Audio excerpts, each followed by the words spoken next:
Hey YouTube, good morning. This is April over at the Resellers Learning Curve, and I'm shooting a quick video today. This is like super close. I feel like it's right in my face, but I'm sitting still, and I wanted to shoot the video that I promised in the group regarding personal shopping. As some of you know, personal shopping is something that I've always done, sorta, kinda in conjunction with my reselling.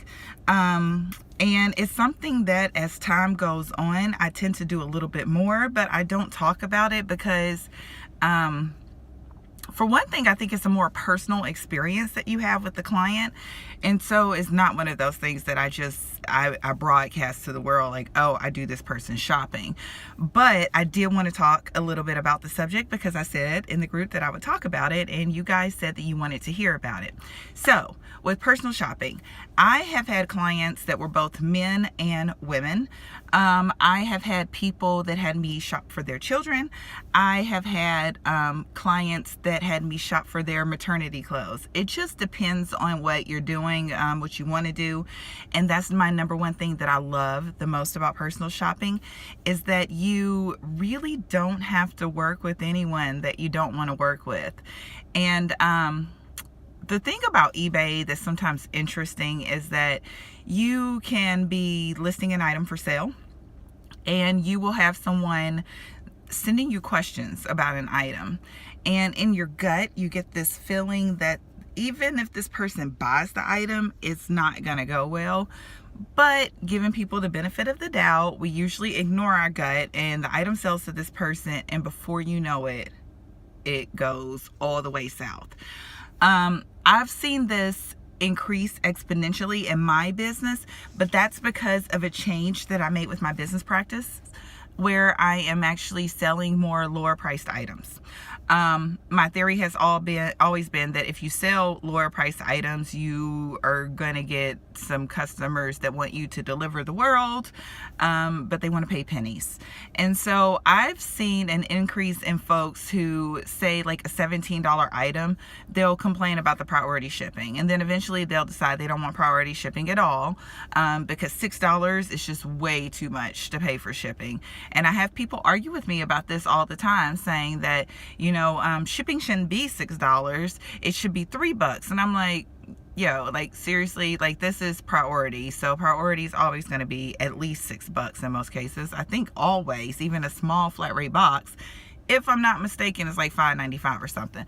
But priority mail is always $6. But you don't get those kind of, I never got those kind of complaints, questions when I was selling higher price items. I did not ever. So the thing with personal shopping is you can do it in such a way that you never do any shipping, or you can do it in such a way that you open up your potential for clients by offering shipping. I have had local clients that I worked with for a period of time, and for whatever reason, the relationship was no longer working out for me. It either became too stressful, they became too demanding. Oftentimes, the number one thing that makes me not want to work with someone as a personal shopper is if they try to negotiate prices with me, because I am exceptionally fair in my pricing for personal shopping. So it's not really one of those things where I'm going to go back and forth about the price of an item.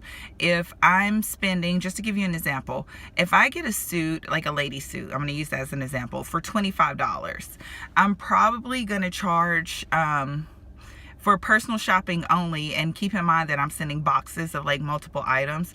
On a $25 suit, I would probably charge between $40 and $50, depending on the quality of the item. So I'm not jacking up my prices exponentially. And the thing that the customers love about having a personal shopper is you really get to say exactly what you want.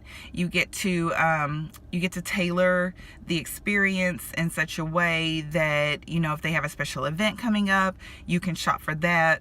If they're looking for church attire, church hats, you can shop for that. If they're looking for work clothes, you can shop for that.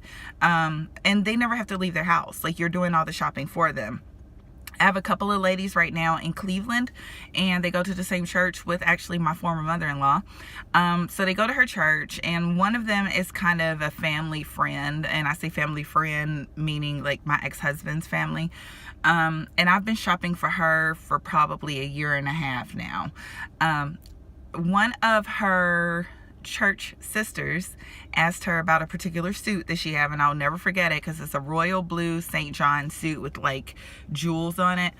She asked her about that suit, and the family friend said, oh, well, I have this young lady that does shopping for me, and I'm not that young. I have this young lady that does shopping for me, and she found me this suit. So then her friend ended up hiring me as a personal shopper. So now I have both of them. I've had male clients here in Youngstown. I had one attorney when I was at the law firm, and I talked about that a lot in my earlier videos. I have a local musician that I've worked with for a couple of years on and off. And most importantly, I think that the number one place that you can find people that are going to want, need, and request your help for personal shopping is if you have a full-time job.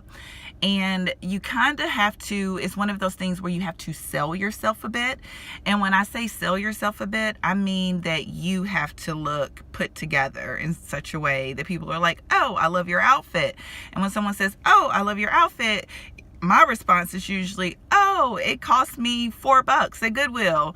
And once people start hearing how cheaply or how inexpensively you're getting your quality clothing, and I'm talking about name brand stuff here, once they hear how you're getting that stuff, then they'll have some interest in you getting stuff for them. Even our maintenance supervisor like has me shop for him if he needs like new blue jeans or new tennis shoes or whatever the case may be. He'll ask me to go and get those things for him. Some of my student employees, when they especially when they're first starting out and they don't have like work clothes, and they find out what I do, they'll ask me like, April, do you see or do you have, can you find? And that in essence is personal shopping. If anybody has ever asked you if you see something, if you know where they can get something, if you can find something, then you're already a personal shopper. You're just not calling it as such. Like I said, I don't have a written agreement with the people that I shop for. It's very casual. That's the thing I love about it. People can pay me check, cash, credit card, money order. I don't care. As long as I get my money. I do have one person that pays me a money order, so that is a form of payment that I will accept. But it's a really, really enjoyable experience for me because, like I said, you get to tailor your what you're picking up for the person. Unlike selling on eBay, you don't have to focus so much on the brand. Like, you don't have to buy things that you know you could flip for 4 times the amount that you're paying for them because you already have a buyer. So your money's not being tied up for an unspecified amount of time. Your money's tied up as long as it takes you to get this to the person and them to get you your payment, which, if you ask me, that's not bad. It's not a bad trade-off. So like I said, it's not that hard, but it's something that you can really, I think, only get into if you're fairly open about what you do. If you're willing to listen, that's the number one thing you have to do as a personal shopper, is you really have to listen to the client, and you really have to hear and almost feel what they want and what they need. You have to get a sense for what their style is, how they like their clothes to fit. Do they prefer one fabric over the other? Like, these are things that you really you have to work on. So if you do those things, it can be a really lucrative arm of your reselling business. Because, like I said, it's always something that I've done to some extent. It's usually a pretty minor part of my business. I would say 10 to 15% of what I do overall as far as my resale empire, but it is a part of my business and something that I really enjoy. I love getting a new client that's excited to work with me, that doesn't have a super strict budget. That's another thing you have to ask your client. What is their budget? What are they trying to spend a month? Once you know what they're trying to spend a month, then you'll know exactly what you need to be getting. Or do like I do, try to get them the best bang for their buck, the most value for their dollars. Because what you're providing, more than clothes, shoes, and accessories, is you're providing a service. And so that's one differential between being a personal shopper and selling on eBay, is you're selling your service. You're selling yourself, you're selling your service. So I hope someone has found this video helpful. I'm not gonna even say like, comment, and subscribe ever again, because yeah, the comments. Boo to YouTube trolls. Boo to you. But I'll talk to you guys soon. Have a great day. Bye.